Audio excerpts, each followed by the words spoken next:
In 2 states Telangana ప్రభుత్వం రైతులకు అన్యాయం చేస్తోంది అని మండిపడ్డారు బీఆర్ఎస్ నేతలు. బీమా డబ్బులు చెల్లించకుండా అన్నదాతల కుటుంబాల్ని రోడ్డున పడేస్తున్నారని అన్నారు. పంటలు కొనకపోతే కాళ్లు పట్టుకోవడం కాదు, కాలర్ పట్టుకోవాలంటున్నారు బీఆర్ఎస్ వర్కింగ్ ప్రెసిడెంట్ కేటీఆర్. ఈ నెల 30న మదిరలో రైతుల సమ్మేళనం నిర్వహించేందుకు ప్రభుత్వం ఏర్పాట్లు చేస్తోంది. ఈ నెల 30వ తేదీన ఖమ్మం జిల్లా మదిరలో భారీ ఎత్తున రైతుల సమ్మేళనం ఏర్పాటు చేయాలని ప్రభుత్వం నిర్ణయం తీసుకుంది. ఆ రోజు భారీ బహిరంగ సభ ఏర్పాటు చేసి అదే వేదిక నుంచి రైతు భరోసా నిధులని పంపిణీ చేయాలని నిర్ణయం తీసుకోవడం జరిగింది. 7 రకాల పంటలే పండించాలని షరతులు విధించిన కాంగ్రెస్ ప్రభుత్వం కేంద్రం ఎంత పంట కొంటే అంతే కొంటామని రైతులకు అన్యాయం చేస్తుందన్నారు. రైతుల్ని ఇబ్బంది పెట్టే నిర్ణయాలు తీసుకున్న ప్రభుత్వం రైతు సమ్మేళనం ఎందుకు పెడుతుందని ప్రశ్నించారు బీఆర్ఎస్ నేత నిరంజన్ రెడ్డి. ఈ సింగారానికంట సభ పెడతారట.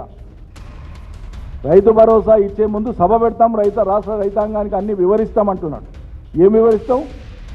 నువ్వు వివరించే ముందు రేపు పెట్టబోయేటువంటి సభలో గతంలో వ్యవసాయానికి సంబంధించి, రైతులకు సంబంధించి, రైతు బీమాకు సంబంధించి, పంటల కొనుగోళ్లకు సంబంధించి, పంటల బీమాకు సంబంధించి, రైతు బీమాకు సంబంధించి రేవంత్ రెడ్డి కానీ కాంగ్రెస్ పార్టీ కానీ మాట్లాడినటువంటి అన్ని మాటల యొక్క వీడియోలన్నీ కూడా మీరు ప్రజలకు చూపి ఆ తర్వాత ఇప్పుడేం చెప్పదలుచుకుంటూ ఆ విషయాలు చెప్పండి రేపు వేదిక మీద సిగ్గుంటే.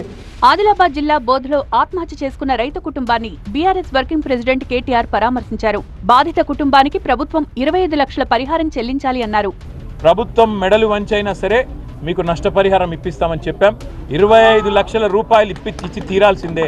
ఒక్కొక్క రైతు ఎవరైతే చనిపోయినాడో ఇవి ఖచ్చితంగా ప్రభుత్వము మరి ఉద్దేశపూర్వకంగా పంటలు కొనకపోవడం వల్ల, ప్రభుత్వం మీరు కావలసుకునే ఇవాళ పంటలు కొనకుండా ఎగ్గొట్టడం వల్ల, మీరు తప్పించుకునే ధోరణి అవలంబించడం వల్లనే రైతులు ఇవాళ మరి మార్కెట్ యార్డ్లలోనే విషం దాగి చచ్చిపోయే రోజులు వచ్చినాయి.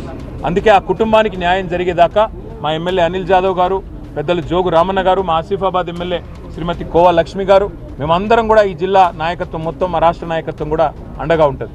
బీమా డబ్బులు చెల్లించకుండా అన్నదాతల కుటుంబాలను కాంగ్రెస్ సర్కార్ రోడ్డున పడేస్తుందన్నారు కేటీఆర్. పంటలు కొనుగోలు చేయకపోతే ప్రభుత్వాన్ని నిలదీయాలన్నారు. దయచేసి ధైర్యంగా ఉండండి, ధైర్యం కోల్పోకండి, ఆత్మహత్యలకు పాల్పడి కుటుంబాలను అనాథలు చేయకండి. ప్రభుత్వం పంటలు కొనకపోతే కాళ్ళు పట్టుకోకండి, కాలర్ పట్టుకోండి, నిలదీయండి, మీకు మేము అండగా ఉంటాం. రోడ్ ఎక్కకండి, కాంగ్రెస్ వల్ల ఇంటి ముంగట కూర్చోండి, ఏమాయే మాటలు ఎక్కడ పోయినాయని అడగండి. కేంద్ర ప్రభుత్వం ఎంత టార్గెట్ ఇస్తుందో అంతే ధాన్యం కొంటామని రాష్ట్ర ప్రభుత్వం ప్రకటించడం దారుణమన్నారు మాజీ ఎమ్మెల్యే పద్మా దేవేందర్ రెడ్డి. రైతు వడ్లు కొనవు, రైతుకు బీమా కట్టవు, రైతుకు నీళ్ళు ఇవ్వవు, రైతు కరెంట్ ఇవ్వవు, ఏం చేస్తావు? కేంద్ర ప్రభుత్వం కొన్నంతనే కొంటున్నాడు. ఇప్పుడు రైతు ఏం కావాలి? విపక్షాలు రైతులను రెచ్చగొడుతున్నాయని మండిపడ్డారు కాంగ్రెస్ నేతలు. తెలంగాణలో పండించిన పంటలు మీరు ఎందుకు మొత్తం కొనుగోలు చేయలేకపోతున్నారు చెప్పనేటువంటి, ఎందుకు ఈ అంశంలో మీరు వెనక్కి పడిపోతున్నారు చెప్పంటున్నాం.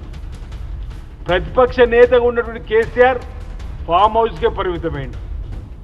ఫామ్ హౌస్ నుంచి కనీసం లేఖ కూడా రాయలేడా అంటున్నారు తెలంగాణ రైతాంగం కోసం. కేంద్ర ప్రభుత్వానికి ఇక్కడ పండిన పంటలన్నీ మీరు మద్దతు ధర ప్రకటించడమే కాదు, మీరు కొనుగోలు చేయాలని చెప్పి కనీసం లేఖ కూడా కేసీఆర్ రాయలేకపోతున్నాడు. ఈరోజు నేను ఒక విషయాన్ని మీ ద్వారా, గత 10 ఏళ్లలో రైతులు పండించిన పంటలన్నీ మేమే కొనుగోలు చేసినప్పుడు కేసీఆర్ సర్కార్ ఆ రోజు బీరాలు పలికే ప్రయత్నం, ఆ రోజు 10 ఏళ్లలో కేంద్ర ప్రభుత్వం కొనుగోలు చేసినటువంటి సందర్భం ఉంది. అన్ని పంటలు కూడా ఇప్పుడు అన్ని పంటలు కొనుగోలు చేస్తున్నది కాబట్టి మేము అడుగుతున్నాం కేంద్ర ప్రభుత్వాన్ని. మరోవైపు ఆదిలాబాద్, నిజామాబాద్ లో యూరియా కోసం రైతులు ధర్నాకు దిగారు.